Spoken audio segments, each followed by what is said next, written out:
안녕하세요. 저는 40대 중반의 여자입니다. 저는 돌아가신 아버지께 증여받은 건물을 관리하면서 거기에서 수익을 얻고 있어요.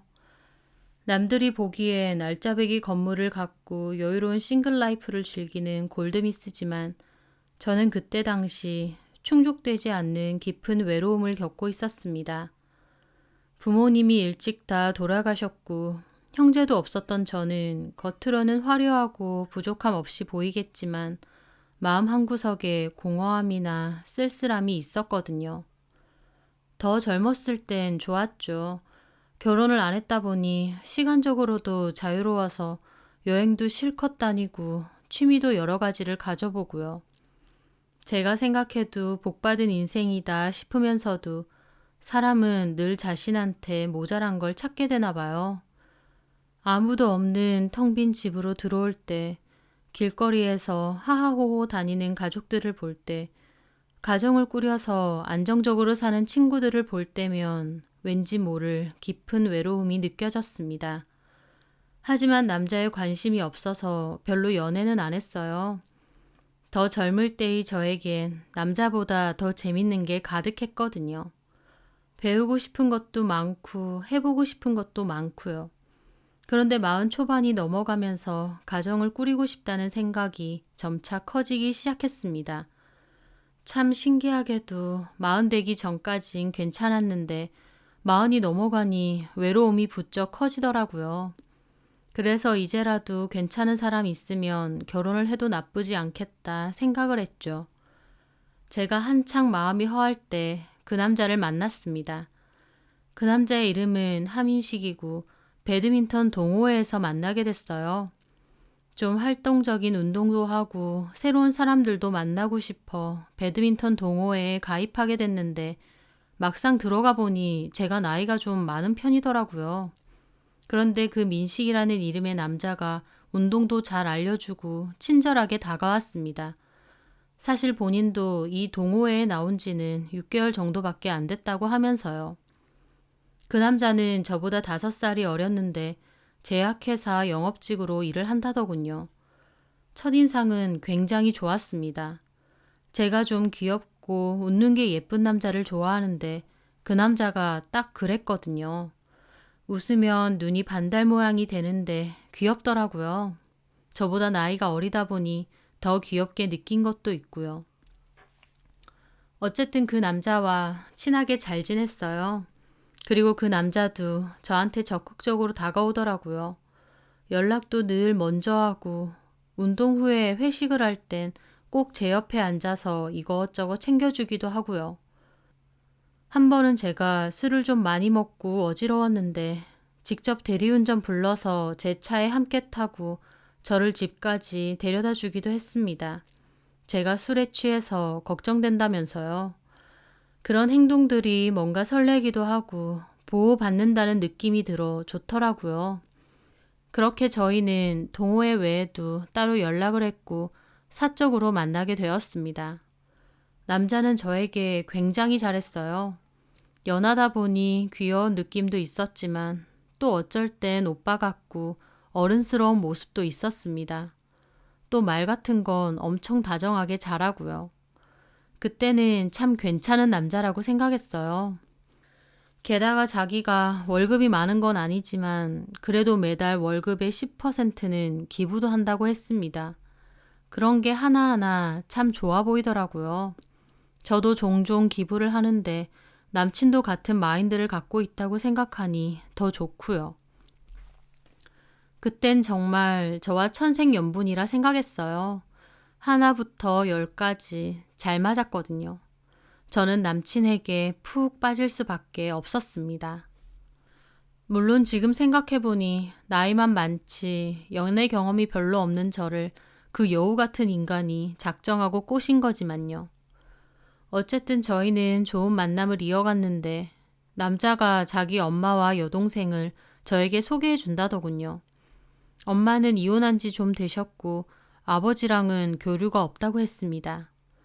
엄마가 아직도 일을 하고 계시고 여동생은 대학 졸업 후 취업 준비를 하고 있다더라고요. 자기 가족까지 저에게 소개를 해준다 하니 저를 결혼 상대로 생각하는 것 같고 진지하게 보는 것 같아 나쁘지 않았습니다. 내가 나이가 좀 많은데 그건 아시냐고 하니 다 안다면서 우리 엄마는 사람 됨됨이가 중요하지 나이는 중요치 않다고 했다더군요.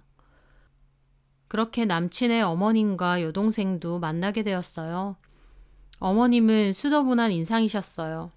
아파트 청소 일을 하신다고 했습니다. 여동생은 남친과 닮았는데 좀 더 날카롭게 생겼고 낭랑한 성격이었어요. 남친네 가족을 만나는 건 처음이라 좀 긴장을 했는데 의외로 너무 잘 대해주시더라고요. 그래서 저도 마음을 많이 놓았습니다. 제가 부모님이 일찍 돌아가셨다고 했거든요. 그랬더니 어린 나이에 마음고생 심했겠네. 많이 외로웠겠어요. 그럴 때도 있었죠. 아직도 엄마 아빠 생각하면 그립고 가슴 아프고요. 그러게 우리 민식이랑 잘 되면 나를 엄마라고 생각해요. 딸 하나 더 생겼다 여기면 되니까. 그렇게 따뜻하게 말해주시니 저도 긴장했던 마음이 녹는 것 같았어요. 여동생도 저보고 인상이 너무 좋다느니 언니라고 해도 되냐느니 하면서 부침성이 좋았고요. 남친에 이어 남친네 가족까지 괜찮은 것 같아 결혼까지 생각해도 나쁘지 않을 것 같았습니다.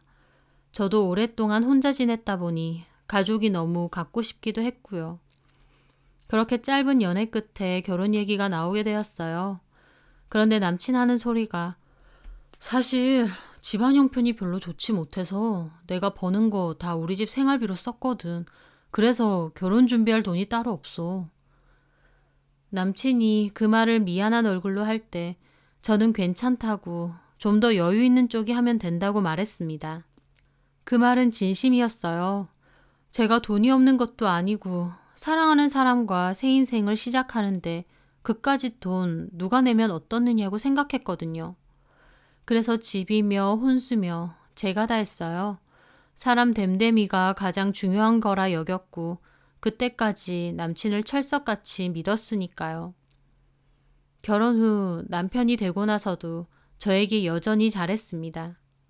그때는 변함없이 다정하고 나를 참 아껴주는 사람이라고 생각했는데 지금 생각해보면 돈 더 타내려고 여우짓 제대로 하는 거였어요.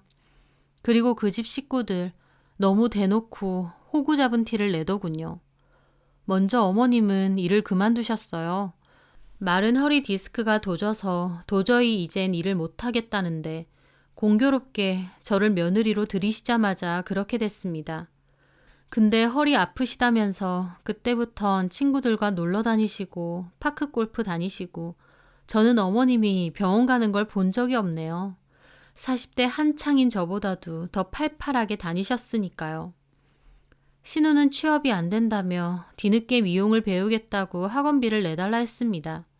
저는 그때까진 뭐라도 해보려고 노력하는구나 기특하다 생각했어요. 그래서 학원비며 차비, 용돈까지 다 챙겨줬죠. 그런데 학원 수강을 다 이수하기도 전에 남자가 생겨서 갑자기 결혼할 거라고 하더라고요. 그러면서 학원은 다니는 둥 마는 둥 하면서 자격증도 제대로 안 땄습니다. 그러면서도 여전히 저희 집에서 차비나 용돈 명목으로 돈을 받아갔고요. 마지막으로 저희 남편, 연애할 땐 옷도 몇 벌로 번갈아 입던 사람이 저 만나고 나니 백화점 명품 브랜드 옷 사달라고 하고 영업직이라 차가 중요한데 차가 너무 오래됐다고 투덜거려서 차까지 뽑아줬습니다. 남들이 보기엔 제가 영락없는 호구였겠지만 저는 그때 남편이 저에게 잘하고 남편을 사랑한다는 마음은 진심이었기에 크게 상관은 없었어요. 또 결혼한 이상 남편네 가족도 제 가족이라고 생각한 것도 있고요. 너무 순진한 생각이었죠. 그런데 아무리 그런 저라도 돈이 물 새듯 펑펑 나가다 보니 점차 현타가 오기 시작하더라고요. 게다가 제 생각과 달리 그 집 식구들은 저를 진짜 가족으로 여기지도 않는 것 같았어요. 한 번은 시댁 식구들과 같이 식사를 하는데요. 옆 테이블에 어머님 친구분들 3명이 식사를 하러 오신 거예요. 어머님은 반갑게 인사를 했고 기분이 좋으셨는지 자기가 친구 테이블도 계산한다고 하더라고요. 톡 까놓고 그것도 전부 제 돈이지만요. 그런데 잘 먹겠다며 저희 테이블 쪽으로 어머님 친구분들이 인사하시더라고요. 그런데 그중 한 분이 저를 빤히 보더니 어머님께 작게 그러는 거예요. 그 나이 많고 돈 많다는 며느리? 그 친구 말에 어머님은 놀라서 무슨 소리 하냐고, 내가 언제 그랬냐고 제 눈치를 보며 화를 내셨어요. 하지만 저는 그 소리를 분명히 들었죠. 나이 많고 돈 많다는 며느리. 아, 어머님이 친구분들한테 나를 저렇게 말했구나 싶었습니다. 욕은 아니지만 그렇다고 기분 좋은 말도 아니더군요. 그치만 그때는 그냥 못 들은 척 했습니다. 그런데 갈수록 카드값이 장난이 아니더라고요. 저도 들어오는 수입이 적지 않으니 웬만한 금액까지는 기분 좋게 내드릴 수도 있는데요. 이건 무슨 팔자 고친 수준이더라고요. 내역을 보니 아예 어머님과 신우가 남편 카드를 들고 가서 쓰는 것 같았습니다. 어머님한테 우리 카드를 드렸어? 아니, 엄마가 자꾸 전화와서 뭐도 필요하고 뭐도 필요하다면서 귀찮게 하니까 그냥 알아서 쓰시라고. 카드값 얼마 나온 줄은 알아? 많이 나왔어? 사실 저번 달, 저저번 달 다 많이 나왔는데 이번 달은 저번 달 2배나 나왔어. 내역 보니까 생활비로 쓰신 것도 아니고 거의 백화점, 미용실, 마사지샵, 거기다가 냉장고까지 바꾸셨네. 냉장고는 너무 오래돼서 냉기가 없다고 하셔서. 저는 남편에게 진지하게 말했습니다. 자기야, 내가 자기를 사랑해서 결혼한 건 맞는데 이건 좀 너무 부담스러워. 어머님하고 아가씨, 내가 이 집 들어오고 나서 씀씀이가 너무 커지셨잖아. 게다가 어머님은 일까지 그만두셨고. 그런데 제 말에 남편은 유들유들 거리더라고요. 에이, 자기야. 자기가 달에 들어오는 돈이 얼만데 엄마가 겨우 그 돈 받으려고 그 힘든 일을 다니냐? 나도 솔직히 엄마 나이도 많으신데 힘들게 일하시는 거 싫었어. 아니, 그건 그런데 지금은 진짜 필요한 생활비로만 쓰시는 게 아니잖아. 자기야, 우리 집 평생 엄청 가난하게 살았다. 그런데 조금 여유가 생겨서 기분 좀 내는 거야. 너무 그렇게 하지 마라. 나도 서운하려 그래. 그러면서 남편은 자기가 더 서운해하는 겁니다.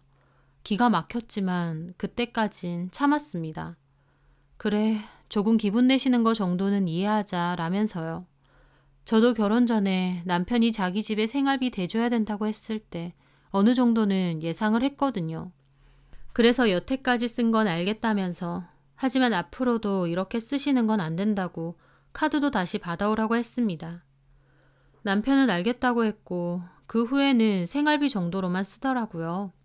그런데 다른 식으로 또 저에게 무리한 요구를 하는 겁니다. 신우는 그 만난다는 남자랑 자기가 결혼을 해야 되는데 집에 돈이 없다며 결혼 비용을 일체 도와달라고 하는 겁니다. 어머님이 남편에게 이 얘기를 했고 신우도 남편에게 졸랐나 보더라고요. 남편이 미안한 기색도 없이 저에게 동생 결혼 비용 얘기를 했는데 저는 너무 황당했습니다. 너무 저를 대놓고 통장 취급하는 거니까요.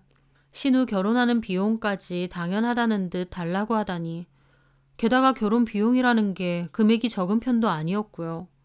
저는 그건 부담스럽다고 했는데 남편은 자기가 하나밖에 없는 오빠인데 도와주고 싶다고, 자기 동생이면 저한테도 동생 아니냐면서 사정하며 졸라대더라고요. 하지만 저는 단호하게 싫다고 했어요. 제가 제 돈 쓰기 싫다는데 무슨 문제가 있나요? 그리고 신우가 어떻게 제 동생인가요? 그런데 제가 단호히 거절하고부턴 시댁의 태도가 완전 바뀌더라고요. 그맘때 어머님은 처음 만났을 때와는 옷차림이고 말투고 완전 달라져 있었어요. 처음에 저를 딸처럼 생각하니 어쩌니 하실 땐 언제고, 이제는 돈을 전처럼 펑펑 못 쓰게 하니까 제가 못 믿어온 티를 대놓고 내시더라고요. 저한테 연락해서 왜 은미 결혼 비용도 안 도와주냐며 가족끼리 이럴 수 있냐고 하셨어요. 어머님, 제가 아가씨 결혼식 비용을 내야 될 의무는 없잖아요. 의무? 무슨 가족끼리 의무를 따져? 너 참 애가 그렇게 안 받는데 야박하다. 네가 돈이 없는 사람도 아니고 그 정도 너한테 큰 돈도 아니잖아. 왜 아니에요? 저한테도 큰 돈이에요. 그리고 크고 아니고를 떠나서 제가 왜 그만한 돈을 해야 되는지 모르겠다니까요. 말하는 것 봐. 너는 결혼을 해도 우리를 가족으로 생각 안 하는구나. 기가 막혔어요. 그나마 가족으로라도 생각했으니 여태껏 내 돈 쓰고 다니는 거 참은 거죠. 여태까지 쓴 돈은 누구 주머니에서 나왔나요? 그러면서 어머님과 제 언성이 높아졌습니다. 어머님이야말로 너무하시네요. 제가 무슨 이 집 통장이에요? 제가 이러려고 결혼한 거 아니잖아요. 그랬더니 어머님이 노여하면서 말하신다는 게 뭐라고? 나이도 찰 만큼 찬 거 기껏 받아줬더니 이 정도도 못해줘? 저는 그 말을 듣는데 순식간에 오만정이 다 떨어졌어요. 나이 찰 만큼 찬 거 받아줬다니요. 누가 자기 아들이랑 결혼시켜 달라고 매달렸나요? 저는 진짜 이 집 식구들 진짜 아니다 싶었습니다. 저는 그때 전화를 끊고 저녁에 남편에게 말했어요. 이제 더 이상 시댁 못 도와준다고. 당신 월급으로 하는 건 터치 안 하겠는데 더 이상 우리 생활비 카드 건들지 말라고. 그건 내 돈이 아니냐고요. 남편은 엄마가 순간 화가 나서 그런 거 아니냐며 이해해달라고 매달리는데 저는 싫다고 했습니다. 내가 너무 순진했나? 지금 호구 잡혀 있는 건가?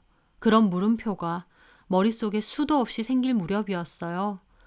하루는 남편이 잘 때 남편 폰으로 인증받을 게 있어서 남편 폰을 열게 됐거든요. 근데 남편 우연히 카톡을 보니 여자가 있는 것 같더라고요.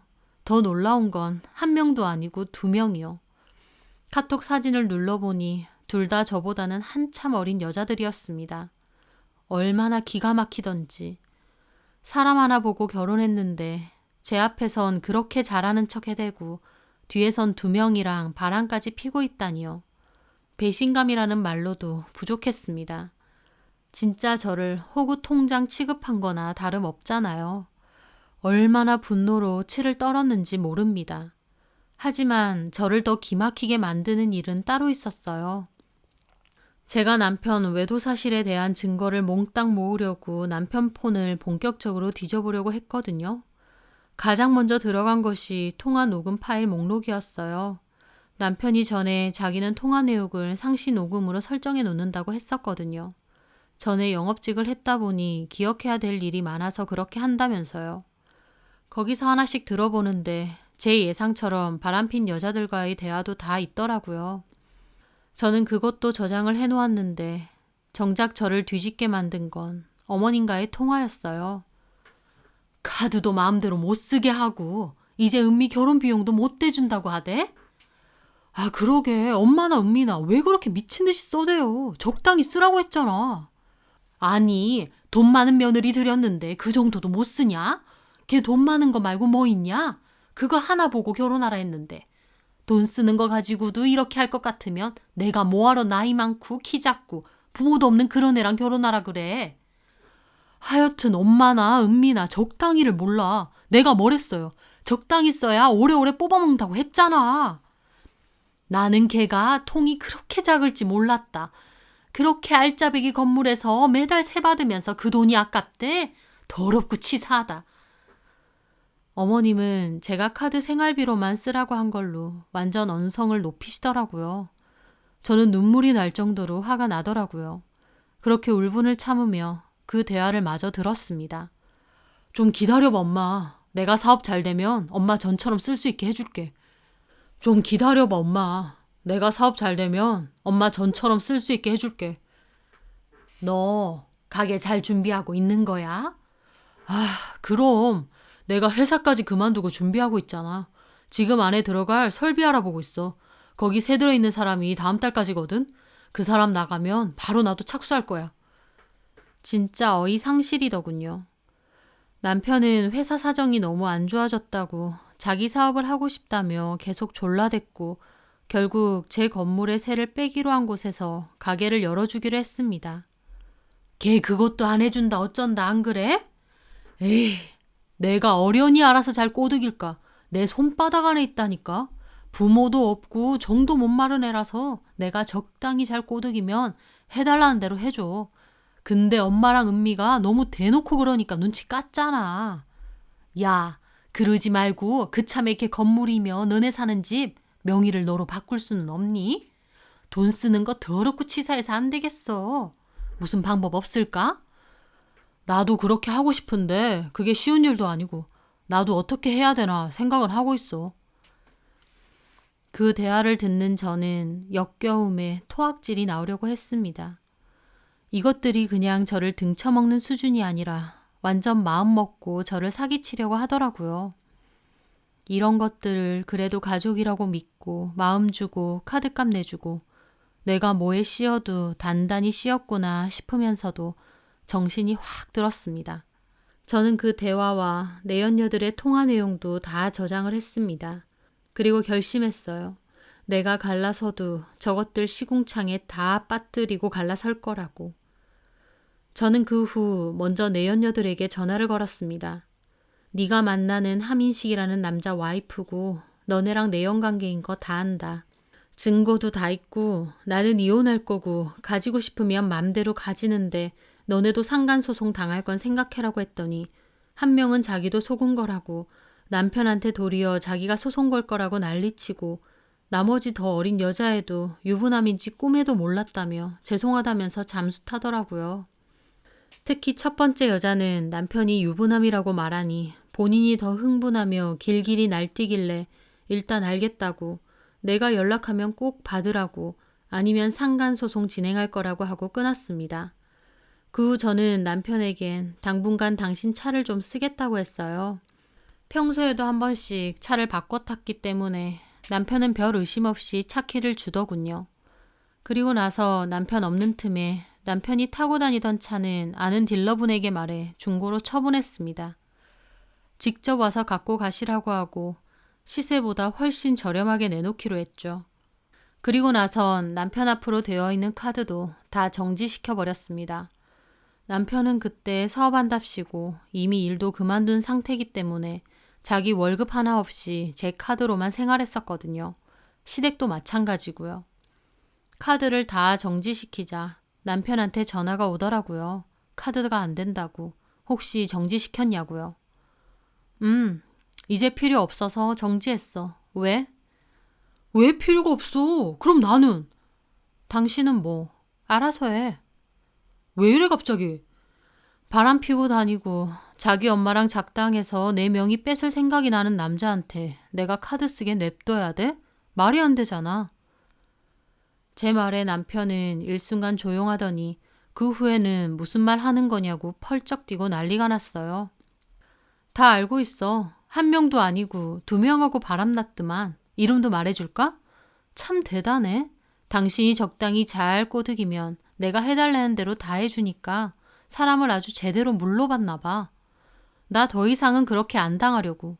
집 비번 바꿀 거니까 이혼 준비하는 동안 시댁 가서 지내. 저는 그렇게 전화를 끊었고 남편에게선 계속 전화가 왔어요. 그리고 문자를 연달아 보내선 얘기 좀 하자느니 이러는 법이 어딨냐느니 아주 똥줄 제대로 탔나 보더라고요. 남편의 전화 폭탄 이후에는 어머님과 신우가 차례대로 전화가 왔습니다. 정말 전화기에 불이 날 정도로요. 처음엔 그냥 안 받다가 말을 해줘야지 싶어 전화를 받았어요.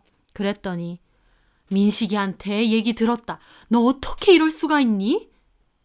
뭐가요? 아니, 그렇게 돈줄 다 끊으면 우리더러 죽으라는 거야 뭐야? 민식이 차 팔고 집에서도 쫓아냈다며? 저는 코웃음을 치며 말했죠. 저기요, 내가 내 카드 정지시키고 내 집 비번 바꾼다는데 무슨 권리로 이래요? 내가 안 도와주면 죽어요? 그럼 여태까지는 어떻게 살았대요? 참 희한한 집구석이네. 제 말에 어머님은 전화기 넘어 거품 무는 게 보일 정도였습니다. 너 말 다 했니? 이제 아주 막 나가네. 어머님 아들 바람 피우는 건 아세요? 그것도 2명이나? 뭐? 아주 가지가지 하던데요. 근데 그것보다 제가 더 기막힌 건 어머님이랑 남편이 제 뒤에서 작당 모의를 제대로 하던데요. 제가 갖고 있는 재산까지 빼돌릴 생각 해보라면서요. 미치셨어요? 내가 언제? 내가 언제? 우긴다고 우겨질 문제가 아니에요. 저 증거 다 갖고 있거든요. 바람에 며느리 뒤통수 칠 생각까지. 이런데도 제가 참고 살아야 돼요? 야, 너 아무리 그래도 남편하고 시어머니한테 이런 식으로 구는 건 아니지. 저는 끓어오르는 속을 애써 달래가며 말했습니다. 시어머니 같은 소리 하네. 내가 끝까지 어머님 해주니까 당신이 진짜 뭐라도 된 줄 알아? 내가 그나마 남편 때문에 당신하고 당신 딸 하는 짓거리 참고 살았는데 남편 아니면 당신 그냥 나랑 아무 상관없는 아줌마야. 아직도 현실 분간이 안 돼? 뭐야? 아줌마, 나 며느리로 들이고 팔자에도 없는 명품 옷에 마사지 샵에 그동안 재미 좋으셨죠? 그랬으면 고마운 줄 알아야지. 뭐 치사하고 더러워서 제 명의 뺏을 생각해보라고요? 내가 가만히 있으니까 진짜 가만히로 보여요? 어디 두고 봅시다. 내가 이혼 기념으로다가 그 집으로 아주 좋은 선물 세트 하나 보내줄게요. 그거나 받으시고 앞으로 다시는 연락하지 마세요. 저는 그렇게 말하고 전화를 끊었습니다. 남편은 제가 전화를 안 받으니 문자를 폭탄 수준으로 보내기 시작했는데 처음에는 잘못했다 어쩌다 하면서 장문의 반성 문자를 보내다가 제가 꿈쩍도 안 하니까 후에는 본색 드러내서 네가 뭔데 우리 엄마한테 그딴 소리냐. 나도 가만 안 있는다. 너는 뭐 다 잘했느냐. 나이 많고 볼품없는 거 건물 하나 갖고 있대서 잘해줬더니 어쩌고 하면서 폭언을 보내더라고요. 저는 열받았지만 침착하게 문자 내용도 다 캡처 후 저장하면서 차곡차곡 증거를 모았습니다. 그리고 저는 유부남인지 절대 몰랐다고 억울해하는 남편의 첫 번째 바람녀에게도 전화했죠. 진짜 유부남인 거 몰랐던 거 맞죠? 그렇다니까요. 저도 진짜 속았어요. 좋아요.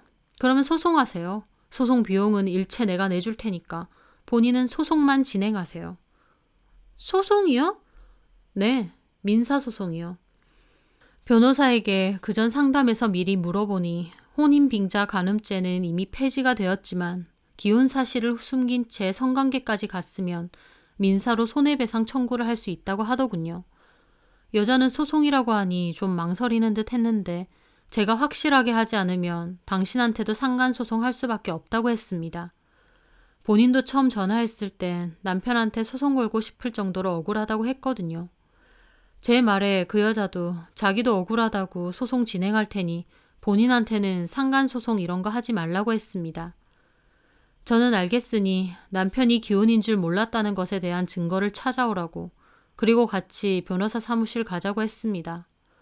처음엔 그 여자도 상황을 모면하려고 거짓말한 건가 했는데 그 여자가 저에게 보여준 문자를 보니 정말 결혼한 지 몰랐던 것 같긴 하더라고요. 왜냐면 대화 내용에서 그 여자가 남편에게 결혼하고 싶은데 돈이 없다 그러니까 남편이 자기가 있으니까 걱정 말하던가 결혼하고 싶은 여자는 네가 처음이다 라던가의 내용이 있었거든요. 저는 이 정도면 될 것 같다고 했습니다. 다른 내연녀 한 명에게도 문자로 상간소송 당하고 싶지 않으면 유부남인지 몰랐다는 증거 보내라고 했는데 자기는 소송은 안 하고 싶지만 유부남인지는 몰랐던 내용은 있다며 보내더라고요. 그래서 그 여자에게 받은 증거도 챙겼습니다. 그 후 첫 번째 바람핀 여자와 같이 변호사 사무실에 찾아갔어요. 남편과 바람난 여자랑 만나서 변호사 사무실에 가게 되니 참 이상했지만 그 여자도 속은 거고 어떻게 보면 피해자니까 그 여자에 대한 분노보다는 어떻게 하면 남편과 시댁 식구들에게 본때를 보여줄까라는 생각뿐이었죠. 그리고 변호사에게 제가 모은 외도 및 시어머니와의 통화 내역 등 증거를 다 주고 바로 이혼 소송 및 상간 소송을 진행해 달라고 했어요. 더불어 같이 간 여자의 손해배상 청구도 함께 진행해 달라고 했고요. 변호사 사무실에선 그 후 소장 작성 후 시댁 사무실로 보냈다고 연락이 왔습니다. 제가 마련한 고소장 선물 세트가 시댁으로 가게 된 거죠. 당연히 시댁은 난리가 났어요. 돈도 없는 데다 이제는 돈 버는 사람도 없는데 손해배상 소송을 2개나 당하게 생겼으니까요. 남편은 막말할 땐 언제고 또 저에게 살려달라고 문자 보내고 매달리더라고요. 심지어 집 앞까지 찾아오고요. 남편이 말하기론 어머님은 알아 누웠고 신우는 결혼까지 파토났다며 그게 제 책임이라는데 참 남편이란 놈은 끝까지 자기 반성은 없고 제 탓이더라고요. 게다가 저만 믿고 일까지 그만뒀는데 자기는 뭐 먹고 사냐고 징징거리는데 저는 건장한 성인 남자가 먹고 살 게 없겠느냐고 엄살 그만 부리라고 내가 내 거 다시 돌려받겠다는데 작작 좀 하라고 했습니다. 그랬더니 우리 가족 다 죽는 거 보고 싶냐고까지 협박을 하던데 그걸 협박이라고 하나 싶더라고요. 그 집 식구들 남한테 상처는 줄지언정 본인들은 그렇게 쉽게 죽을 인간들도 아니지만 본인들 죽는다 난리치면 제가 아이고 무서워 하며 소송을 취할 상황은 아니잖아요.